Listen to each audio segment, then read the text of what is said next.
지난 주일에는 성령의 가르침을 통해 예비하시는 하나님이 어떤 분이신지를 배웠습니다. 제가 특별히 강조했던 것은 우리가 성령의 충만을 받아 내 능력과 힘으로는 버릴 수 없는 나의 이삭, 하나님께서 알고 계시는 그것을 하나님께 내어드릴 때 나를 위해 가장 좋은 것을 준비하시는 하나님을 반드시 경험하게 된다고 했습니다.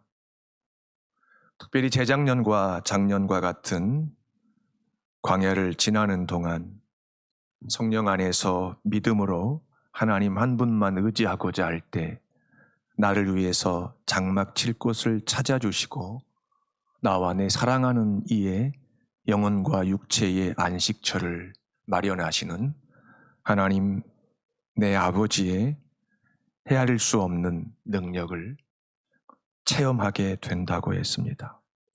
하지만 내가 이런저런 이유 때문에 내 이삭을 붙잡고 있는 한 하나님이 아닌 다른 것을 의지하겠다고 발버둥 치는 한 예배하시는 하나님은 지금 나와 아무 상관이 없다고 제가 아주 무겁게 또 말씀을 드렸습니다. 저는 여러분의 담임 목사로서 우리 홍콩 원사랑교회에 속한 하나님의 자녀, 중생한 신자들이 성령의 충만함을 힘입어 나의 이삭을 버리고 예비하시는 하나님을 그 누구보다도 깊이 알게 되시기를 주의 이름으로 축원합니다. 하나님 한 분만 끝까지 의지하고 12년 동안 혈류증을 앓았지만 예수님의 옷자락에 손만 대어도 나을 것이라는 확신을 가지고 손을 대었던 그 여자처럼 우리는 손을 대는 정도가 아니라 1년 내내 주님의 겉옷자락을 꼭 붙잡고 주님을 놓지 않겠다는 그런 아이와 같은 믿음으로 주님을 의지하는 중에 우리가 생각했던 것보다 그 이상으로 준비하신 것을 주시는 하나님 아버지를 더 깊이 알아가시기를 주의 이름으로 축원합니다. 이번 시간에는 진리의 영이신 성령의 가르침을 받으면서 인도하시는 하나님이 누구이시며 그분이 나에게 어떤 관계인지를 배우고자 합니다. 성경에 등장하는 믿음의 조상들도 오늘 나처럼 예측할 수 없는 믿음의 여정 속에 결코 원하지 않았던 끔찍한 두려움에 종종 사로잡혔습니다. 그럴 때마다 하나님께서 그들에게 한결같은 약속을 하셨는데요. 그 약속이 성경에 수없이 반복됩니다. 우리가 알고 있고 또 기억하고 있고 믿고 있는 하나님의 약속 한번 짚고 넘어가겠습니다. 가장 대표적인 약속. 내가 반드시 너를 도와주리라.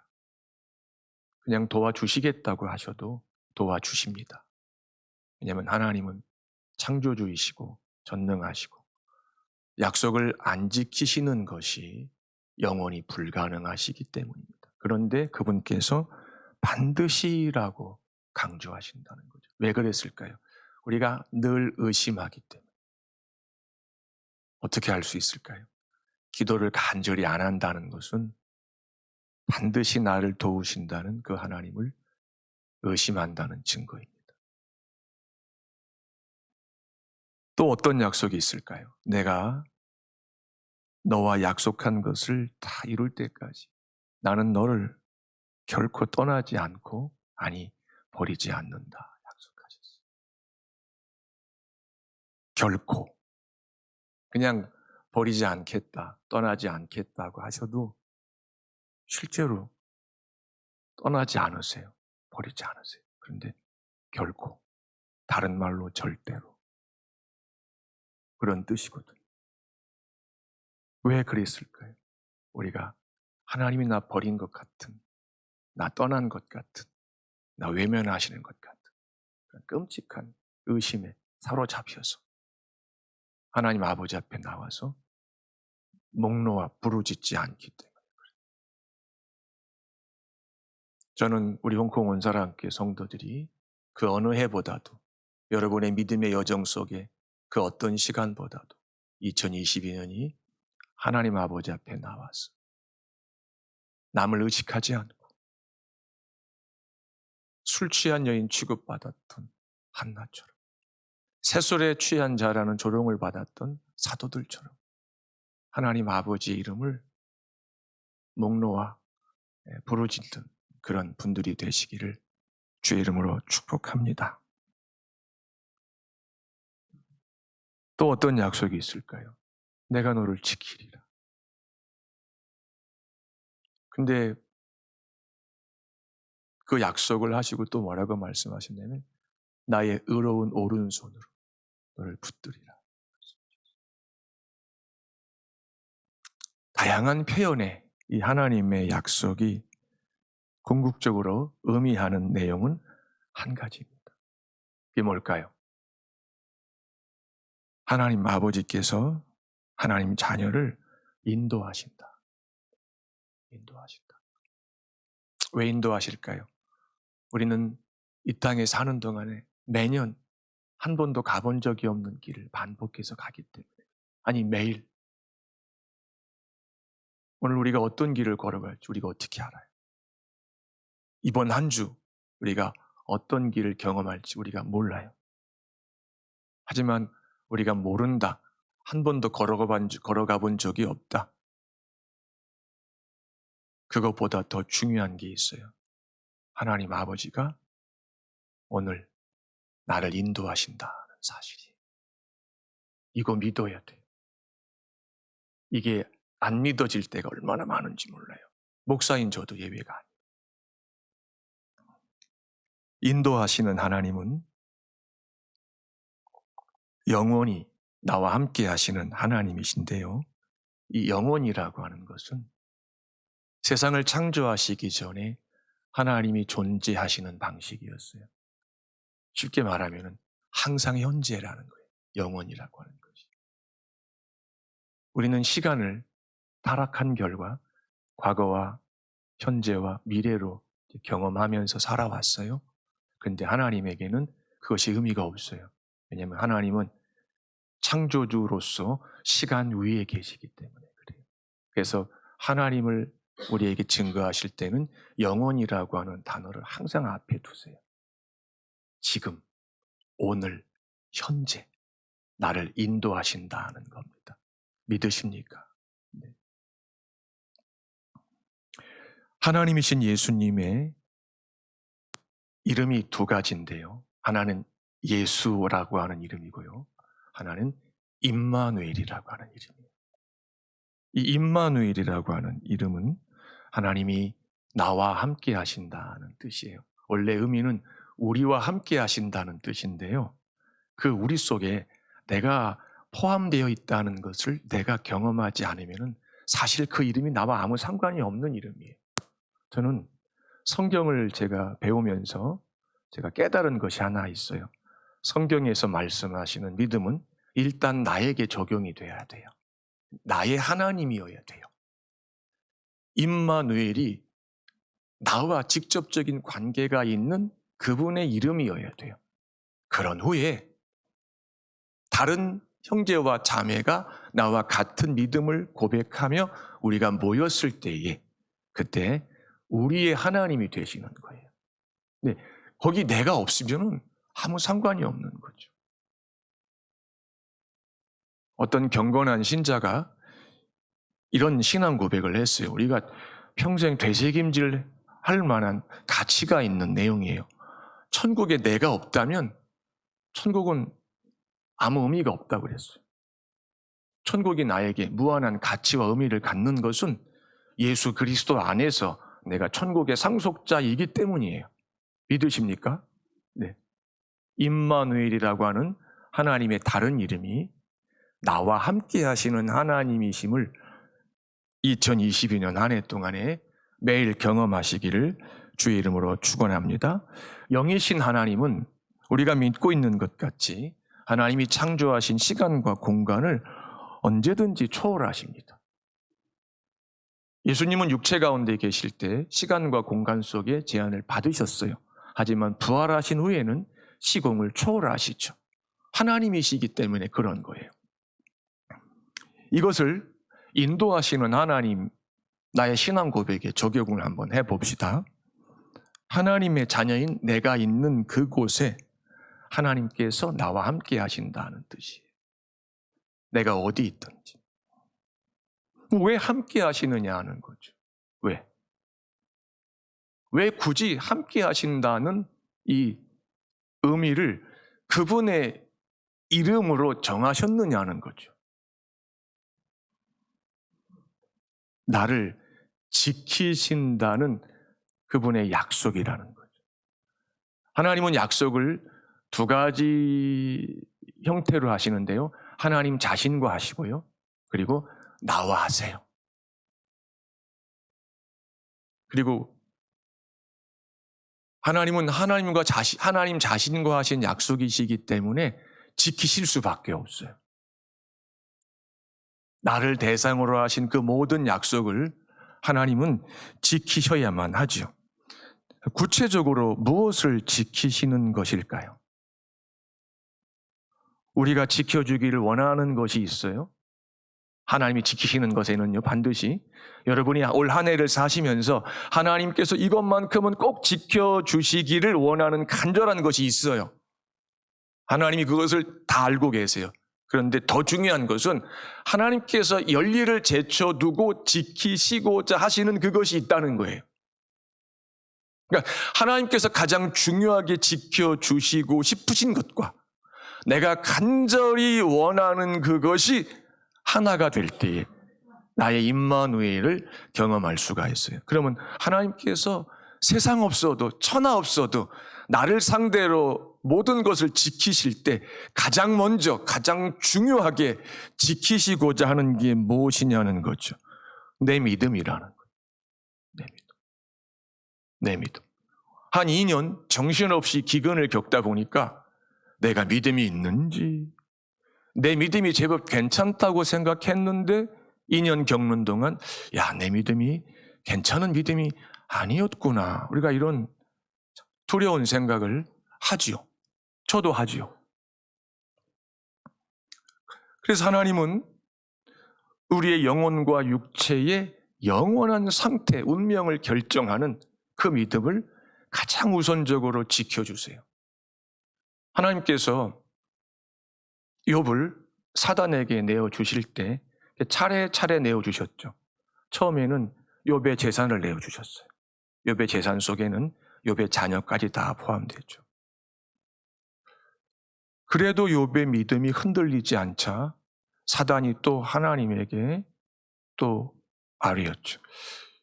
욥의 몸을 치시면 어떻겠습니까?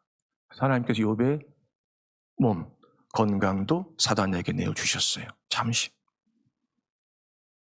근데 하나님께서 사단에게 안 내어주신 게 하나 있어요. 뭘까요? 욥의 믿음. 욥의 믿음. 어떻게 알 수 있어요? 예수님께서 십자가 지시기 전에 시몬 베드로에게 놀라운 약속을 하시죠. 시몬아, 사단이 너를 밀가부르듯 까부르기 위해서, 너를 지옥으로 데려가기 위해서 너의 믿음을 내게 구했다. 자기에게 달라고. 그런데 나는 내가 믿음에서 떨어지지 않기를 구했다. 내가 거절했다. 이런 뜻이에요. 여러분, 경제적으로, 육체적으로 모든 면에서 지난 2년 동안 아마 여러분이 잃어버린 것, 수치상 손해를 본 것들이 많을 거예요. 하지만 여러분이 그럼에도 불구하고 하나님 앞에서 아직 믿음을 붙잡고 있다면 우리는 하나님 앞에 얼마든지 감사할 수 있어요. 왜냐하면 하나님께서 그것을 지켜주셨기 때문이죠. 우리 홍콩원 사랑교회는 하나님께서 지켜주신 자기 믿음으로 인해서 하나님 앞에 전심으로 감사할 줄 아는 그런 깨어있는 교회이기를 주의 이름으로 축복합니다. 믿음의 결국은 영혼의 구원이라고 말씀하셨어요. 사도 베드로가. 이 말은 인간이 이 땅에 사는 동안에 소유하는 그 모든 것을 가지고도 자기 영혼을 구원할 수 없다는 말이에요. 오직 하나님에게서 난 믿음, 예수 그리스도를 주와 구주로 영접하는 믿음, 성령이 거듭나게 하신 자만이 가질 수 있는 그 믿음, 확실한 지식과 굳은 신뢰로 이루어진 참된 믿음, 예수 그리스도께서 사나 죽으나 내 인생의 영원한 위로자가 되신다고 하는 그 진리를 가슴으로 믿는 그 믿음만이 오늘 내 영혼과 내 육체를 구원하는 세상 그 어떤 것하고도 비교할 수 없는 무한한 능력인 줄 믿으시기를 주의 이름으로 축복합니다. 그 믿음을 하나님이 지키고 계신다는 거죠.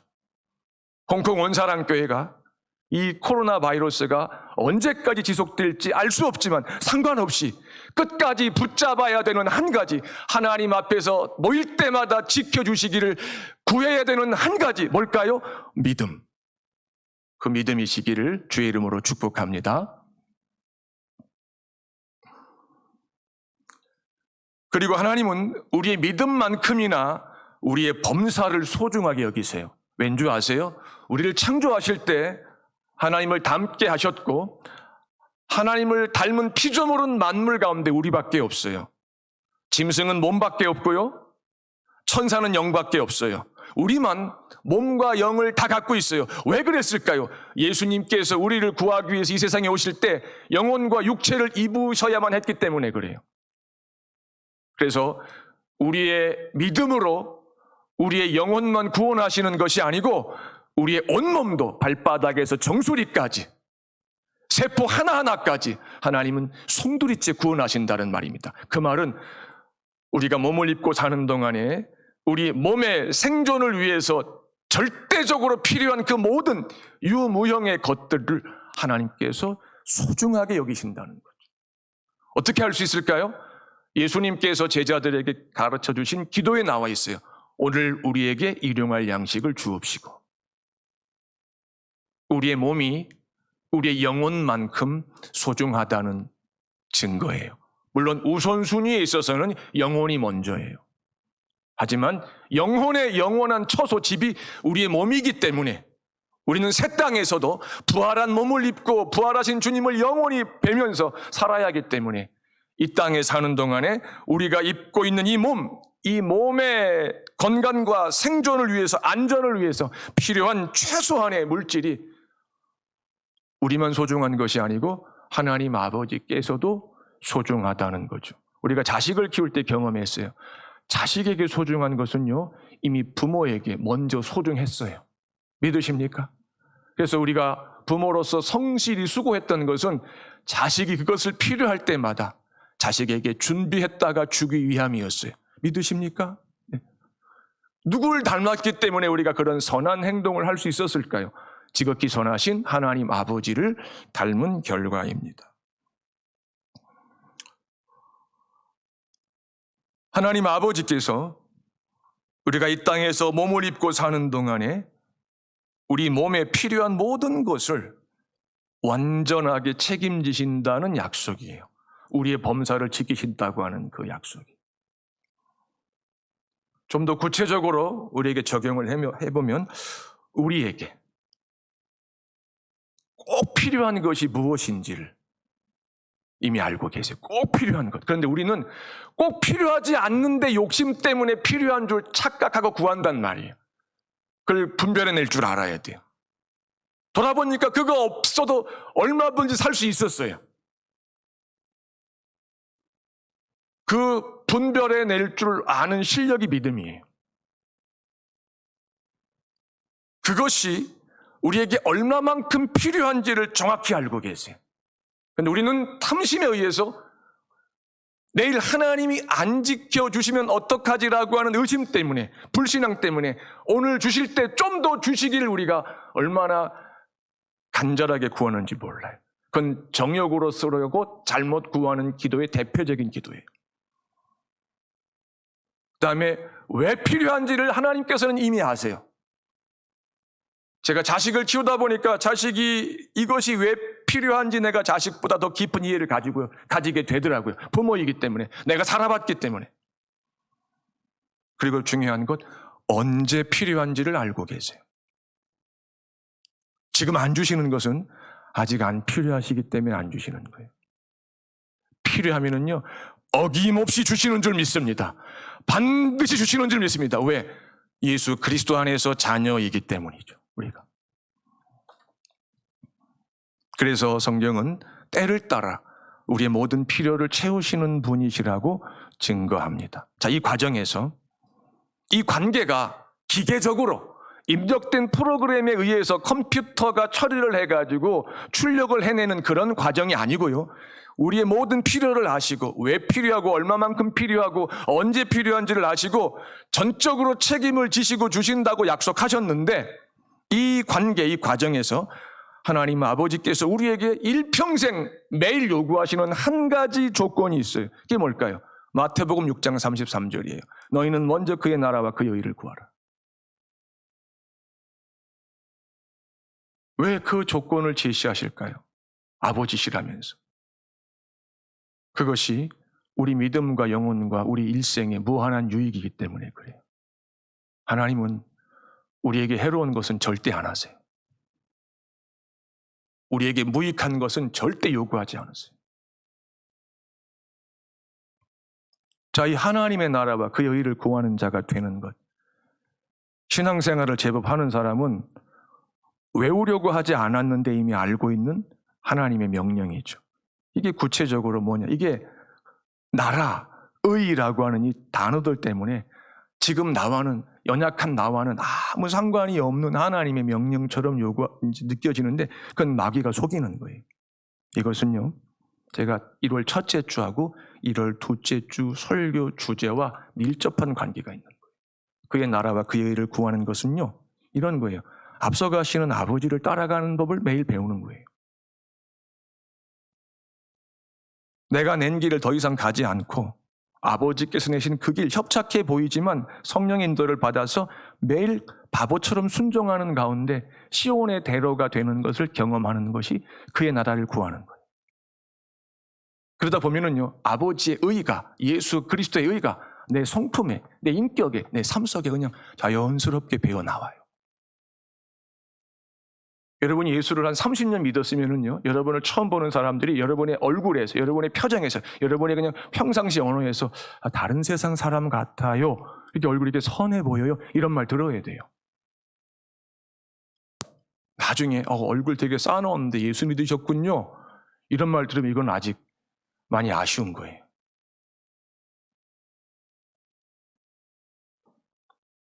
예배하시는 하나님을 경험하기 위해서 하나님께서 나의 이삭을 들추어 내실 때 기꺼이 버리는 것이 그의 나라와 그의 의를 구하는 것이에요. 이것이 내 능력과 의지로 안 된다고 제가 아주 강조했죠. 이 순종을 위해서 내게 와 계시는, 영원히 계시는 하나님이신 성령의 충만을 끊임없이 구하는 것, 이것이 그의 나라와 그의 의를 구하는 거예요. 너 왜 성령의 충만을 구해? 앞서가시는 하나님이 내신 그 길로 가기 위해서는 이거밖에 없어. 예배하시는 하나님을 오늘 만나기 위해서는 내 이삭을 버려야 되는데 내 능력으로 버릴 수가 없어. 그러나 성령의 능력에 붙잡히게 되면은 아브라함이 버렸던 것처럼 나도 버릴 수 있기 때문에 내가 그래서 구하는 거야. 그럴 때 하나님 아버지께서 기가 막히게, 기이하게, 전혀 예상하지 못했던 때와 방식으로 나와 내 사랑하는 이들의 육체의 필요를 완벽하게 더하시고 채우시는 것을 우리는 경험하게 됩니다. 그게 하나님께서 나를 인도하신다고 하는 약속이 의미하는 첫 번째 내용입니다. 인도하시는 하나님은 나를 도와주시는 하나님이신데 끝까지 도와주시는 하나님이세요. 끝까지 주목하셔야 돼요. 그래서 하나님이 뭐라고 우리에게 경고하시냐면 너를 도울 능력이, 힘이 없는 인생을 너를 포함한 다른 사람을 의지하지 말라고 했어요. 근데 우리가 하나님을 반역한 죄인으로 출생해서 성령으로 거듭났지만 남아있는 죄의 흔적과 영향으로 인해 가지고 우리는 하나님의 은혜 가운데 있지 않으면 우리는 그냥 본능적으로 내 아니거나 아니면 다른 누군가를 의지하고 싶어 해요.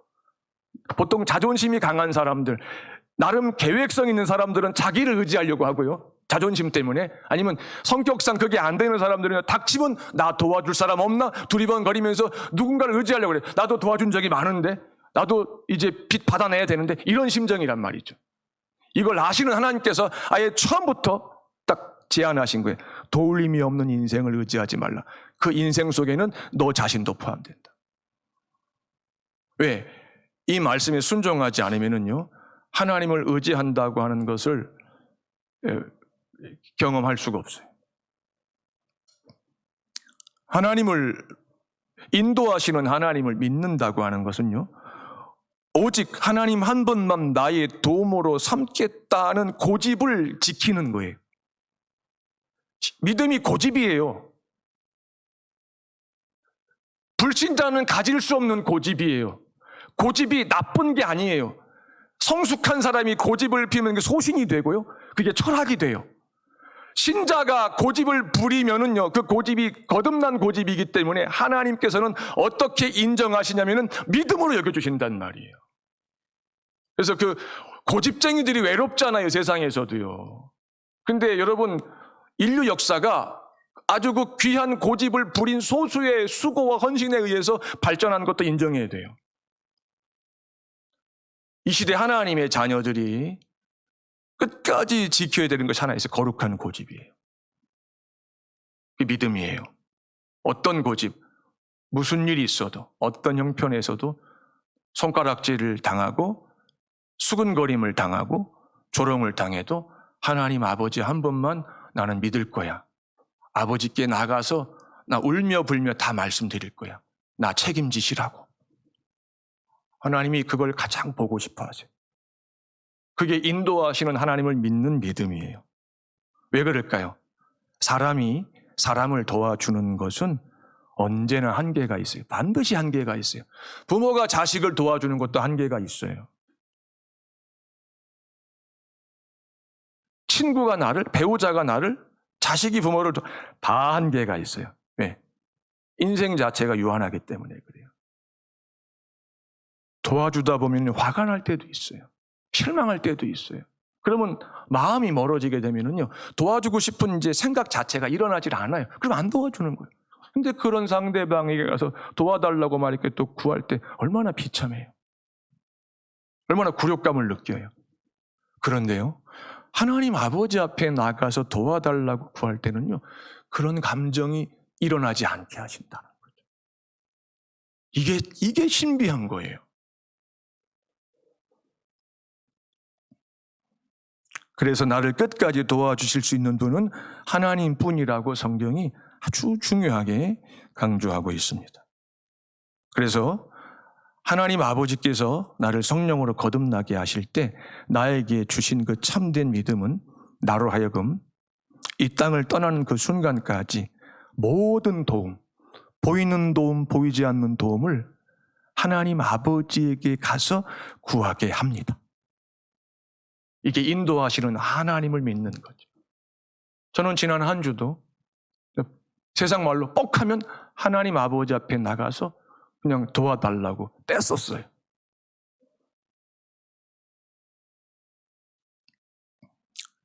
예수님께서 산상수훈에서 인간의 능력으로 할 수 없는 하나님 백성이 해야 되는 일들을 쭉 말씀하시면서 중간쯤 아주 중요한 말씀을 하셨죠. 구하라, 찾으라, 두드리라는 말씀을 하셨죠. 이 말씀은 하나님 아버지에게 나가서 너의 모든 필요를 처음부터 끝까지 다 아뢰고, 그리고 그분의 아버지의 무한한 후히 주시고 꾸짖지 아니하시는 그분의 곳간에서는 아무리 퍼와도 곳간에 있는 것들이 줄어들지 않거든요. 그 무한한 도움을 네가 오늘 받으라는 뜻이에요. 오늘 받으라는 뜻이에요. 왜? 하나님 아버지는 나를 도와주시는 그 사건, 그 시간, 그 장소에서 하나님께서 나의 영원한 유일한 아버지가 되신다고 하는 사실을 하나님께서 확인하실 때 무지하게 기뻐하시기 때문에 그래요. 그게 하나님을 기쁘시게 해드리는 거예요. 뭐 어려운 일을 이렇게 내 능력으로 해가지고 하나님 보세요, 제가 이걸 했습니다. 그것도 기뻐하시겠죠. 그러나 그보다 더 기뻐하는 것은 또 그렇게 하는 하나님의 자녀가 얼마나 되겠습니까? 100만 명에 한 명 되면 많겠죠. 모든 하나님의 자녀를 통해서 하나님이 가장 기뻐하시는 것은 예나 지금이나 앞으로도 한 가지밖에 없어요. 우리가 툭 하면 하나님 앞에 나가서 무조건 달라고 떼쓸 때, 도와주셔야 된다고 우리가 막 발버둥 칠 때, 왜 내가 너를 도와줘야 되냐? 그럴 때 우리가 눈을 동그랗게 뜨고 면목은 없지만, 잘한 건 없지만 그 제가 자식 아닙니까? 이렇게 말씀드릴 때 하나님께서 그래, 하신다니까. 언제가 죄 가운데 있을 때는 그걸 또 다르게 다루시죠. 제가 잠시 후에 말씀드릴게요. 사람의 도움을 받고자 할 때는 우리는 반드시 상처를 받았습니다. 우리가 받았고 우리가 준 적도 있어요. 근데 받을 때는 상대방에게 합당한 이유가 있었고요. 우리가 상대방에게 상처를 주었을 때는 우리에게 반드시 그에 상응하는 이유가 다 있었어요. 그런데 하나님 아버지의 도움만 받고자 할 때는요, 우리는 결코 상처를 받지 않아요. 상처를 받죠. 하나님 아버지의 도움만 받겠다고 하는 이 믿음은요, 세상에서 가장 강력한 무기이기 때문에 그래요. 우리를 지키시기 위해서 온 세상을 동원하실 수 있어요. 이스라엘을 지키시기 위해서 지구의 공전과 자전의 변화를 주셨어요. 하나님께서.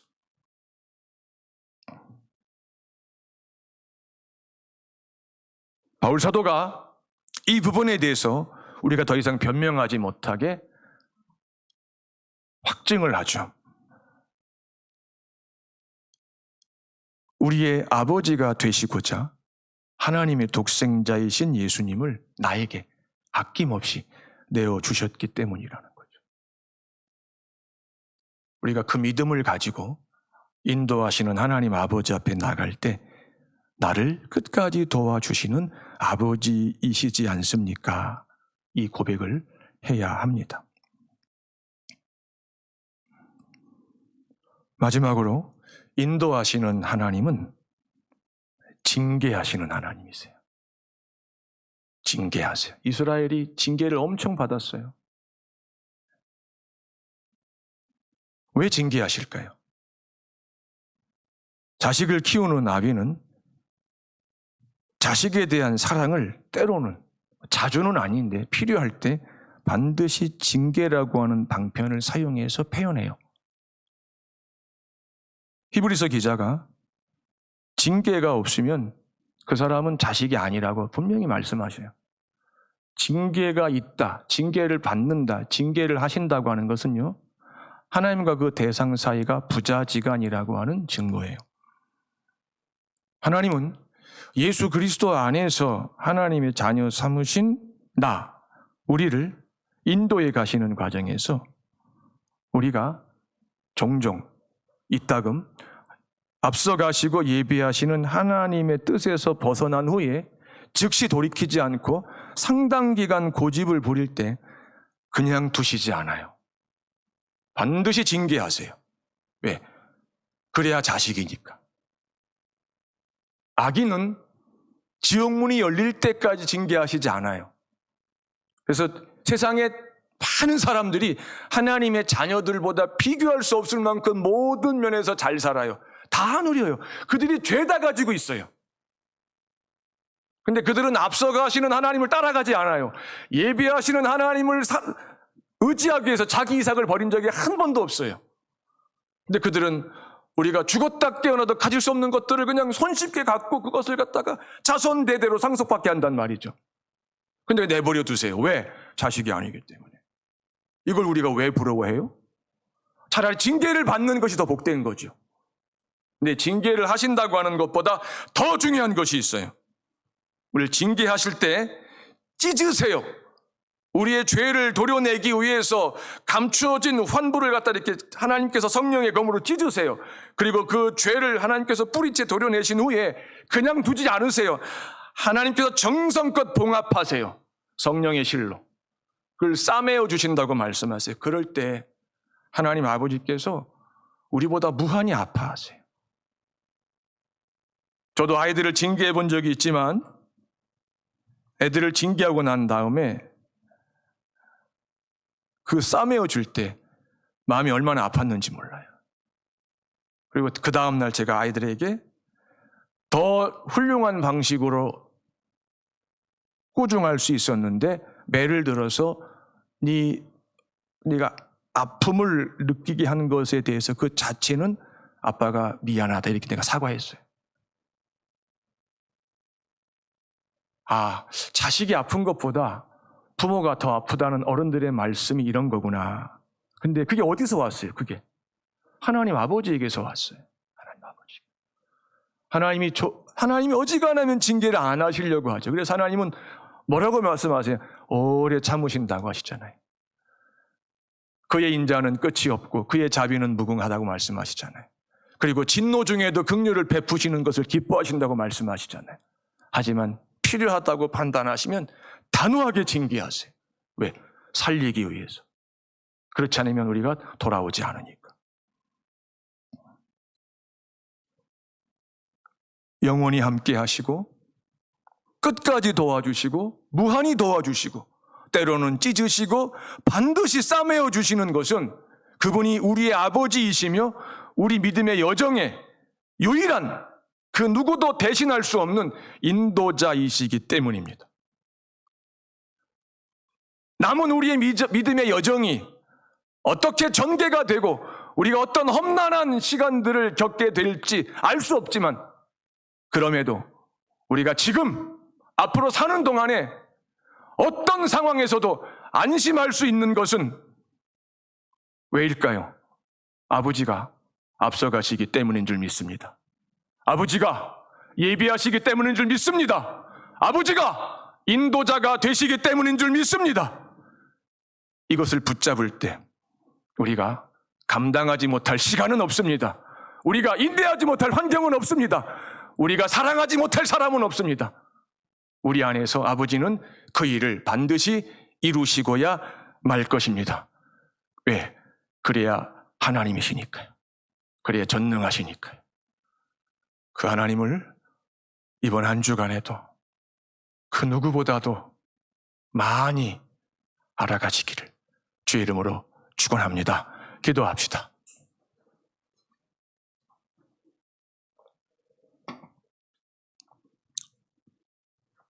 하나님, 앞서가 주시고 예배하시고 인도하신다는 그 영원한 약속, 오늘 믿고 오늘 순종하는 자가 되어 아버지께서 오늘 도우시고 오늘 싸매어 주시고 오늘 채워주시고 오늘 공급하시고 오늘 길을 내시는 것을 보는 아들과 딸이 되게 해 주시옵소서.